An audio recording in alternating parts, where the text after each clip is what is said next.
Morning Kickaround. I'm Robert. He's Jason. One of our favorite topics, as there's construction projects in all sorts of various states of planning across the country. We go to Omaha, Nebraska, where news came out on the 21st per the Nebraska Examiner. $140 million stadium in the works, an open air 6,500 soccer seat stadium for men's and women's soccer teams would anchor a 20-acre downtown campus with housing, retail, and more. How about housing that? And retail?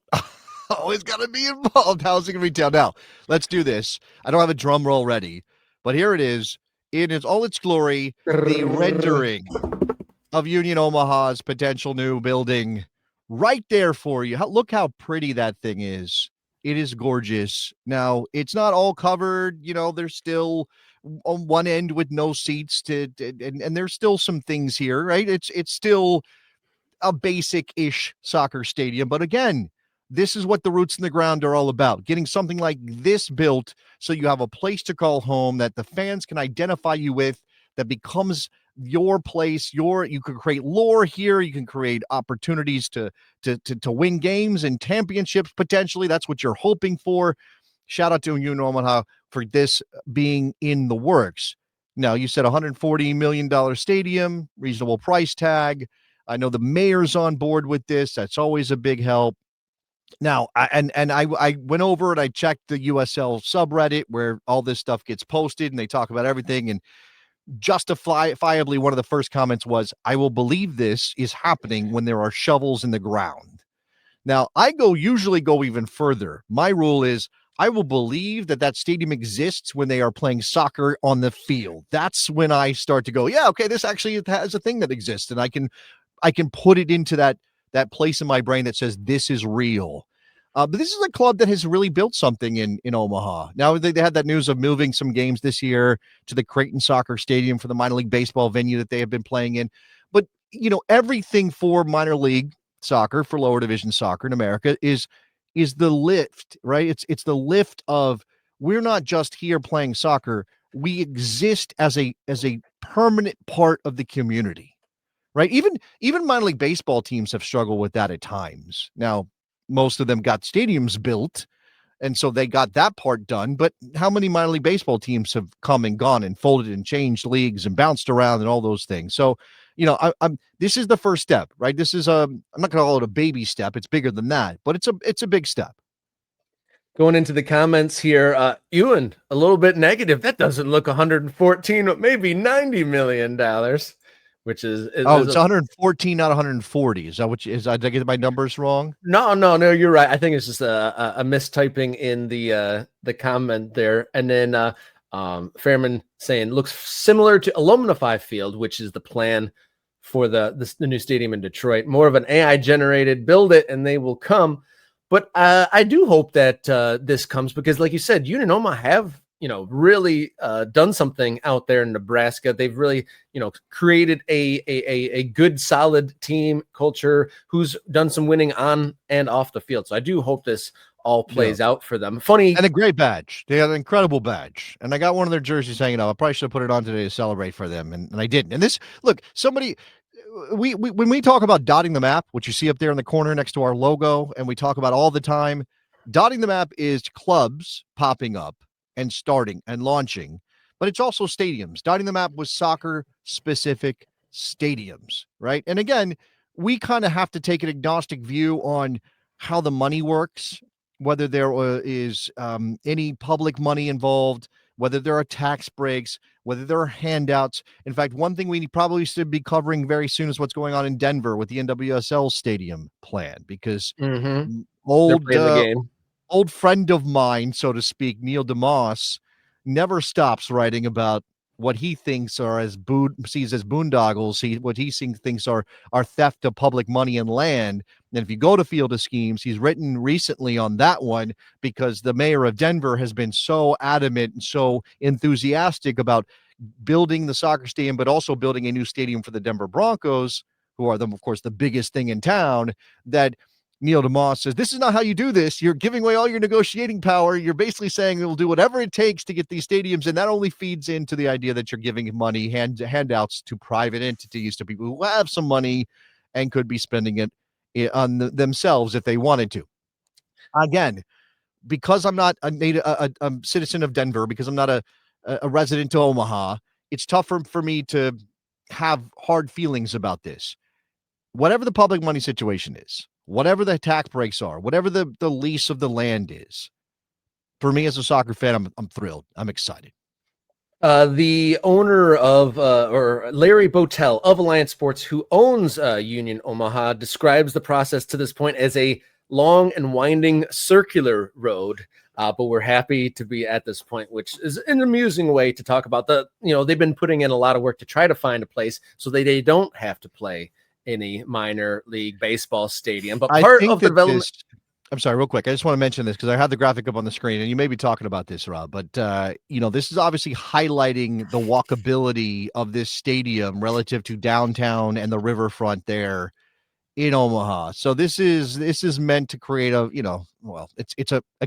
it's real estate. It's about mixed use. It's about investment. But if you get a stadium deal out of it, all right, let's go. Tell me more. Yeah, I was going to continue with, they stress about a 24/7, 365 village that they want to create.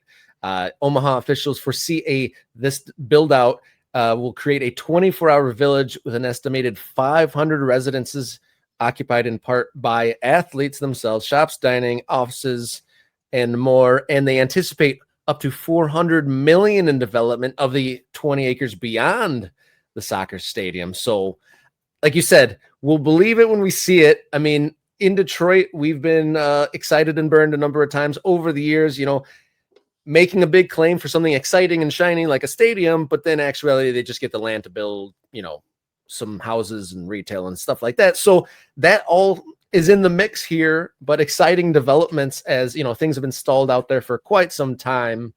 But it looks like stadium plans, at least inching along there in Omaha, Nebraska. But like you said, to catch up, and they're going to play quite a few 2026 games at the Creighton University's Morrison Stadium in Omaha. $114 million is the estimated cost. It's going to cost more than that because things always cost more than the estimated. I mean, that's just me being a cynic about this stuff. So again, how this is all kind of handled is a big part of this. As it's right to say, don't get overly excited. I mean, I don't want to be a Debbie Downer. I don't want to rain on any parades. But until construction is underway, until girders go up, until the stands are starting to form, you probably should just hold off a little bit. That's a thing. That's all. That's all I'll say. And let's hope this all gets across the line for Omaha. Michael Thomas may be a little bitter after his Union went out, but coming in with the jokes, think of all the Cavas and the Chipotles they can open in that mixed use development. Yeah. That's a thing. I don't know, man. There's some stuff, some trends that happen that they pop up in every one of these places, and you're like, what? How many of those stores do we really need in this country? But I don't know if Cava and Chipotle are the first ones that come to mind for me. Maybe they are. One of our members that joined while you were away, Bob, he comes in with a comment. He's been waiting for 2019 for shovels in the ground for New Mexico Stadium. How long will USL let our teams play in non-soccer specific stadium pitches before pulling franchise rights? And I got to say, they are pushing gung ho, and it seems like New Mexico's obviously like pushing for that. It's the neighborhoods and whatnot that are causing the delay. Yeah, so I can't imagine that they're going to be pulling anything away when they're trying to add at this moment. Yeah, I would guess not. I mean, again, the New Mexico United gets 10,000 out at a minor league baseball stadium. Obviously, that's not ideal, and revenue wise, that's not ideal. And there's lots of things there. But why would the USL have any problem if the ownership group of New Mexico United wants to foot the bill to convert that stadium to a soccer stadium every time they play? I mean, that's just part of their cost. Now, ultimately, you should be more worried. I don't think that's the case we have with Pete and the crew out in New Mexico, but ultimately, you should be worried about the ownership group deciding, hey, we can't do this anymore. We can't justify spending this money anymore, and we're not seeing the progress we want when it comes to building the stadium. And that can be a thing. And we have seen teams come and go because they start as soccer playing franchises, and then they have a stadium plan that doesn't come to fruition, and then things fall apart, and they have to either, in the case of Northern Colorado is a good example of this. Northern Colorado played in the USL, ultimately couldn't get their stadium situation sorted out, wasn't meeting requirements, and lost their ability to play in the USL. That's the worst case scenario, at least right now, for a lot of teams. And obviously there's the case they actually are still going on. They're just not playing in the USL anymore.